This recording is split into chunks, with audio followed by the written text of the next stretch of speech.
ब्रह्मांड नायक विठ्ठल रखुमाईच्या चरणी लीन होते.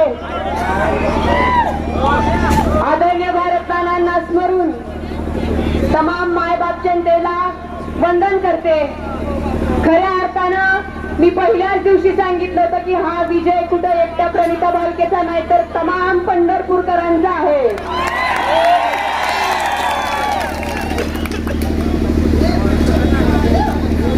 नानांच्या पाठीमागं मला कधी तुम्ही सगळ्यांनी एकटं पडू दिलं नाही आणि खऱ्या अर्थानं हा विजय जो आहे तो स्वाभिमानी पंढरपूरकरांचा आहे.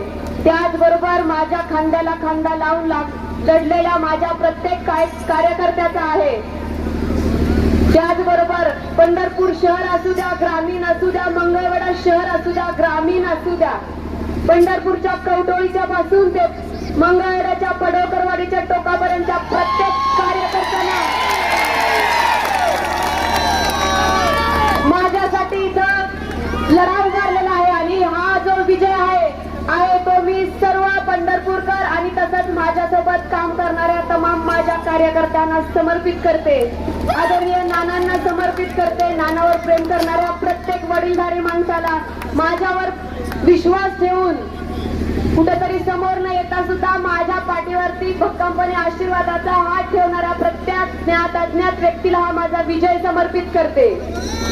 आणि उद्यापासून तुमची लेख म्हणून, तुमची सेवक म्हणून 24 तास तुमच्या सेवेसाठी मी सक्षम आहे हा शब्द मी तुम्हाला देते.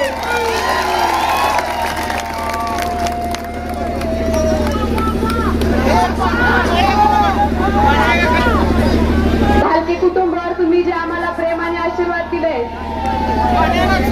ते खरंच न विसरण्याजोगं आहे. मी आयुष्यभर तुमची या गोष्टीसाठी ऋणी राहीन. मी कुणावर टीका करायला आलेली नाही. मी अर्ज भरल्याच्या दिवशी पण मी सांगितलं होतं की जे माझ्यासोबत निवडून येतील ते पण माझेच आहेत आणि जे समोरून निवडून येतील त्यांच्या सोबत राहून पंढरपूरच्या विकासासाठी, तुमच्या सर्वांच्या सेवेसाठी आम्ही तीर्थक्षेत्र विकास आघाडीचे सर्व पदाधिकारी तसेच उमेदवार तुमच्या सेवेसाठी सदैव तत्पर राहू हा शब्द मी तुम्हाला देते. आणि परत एकदा तुमची लेख म्हणून तुमच्या पदराखाली मला घेतल्याबद्दल मी तुमचा आभार व्यक्त करते.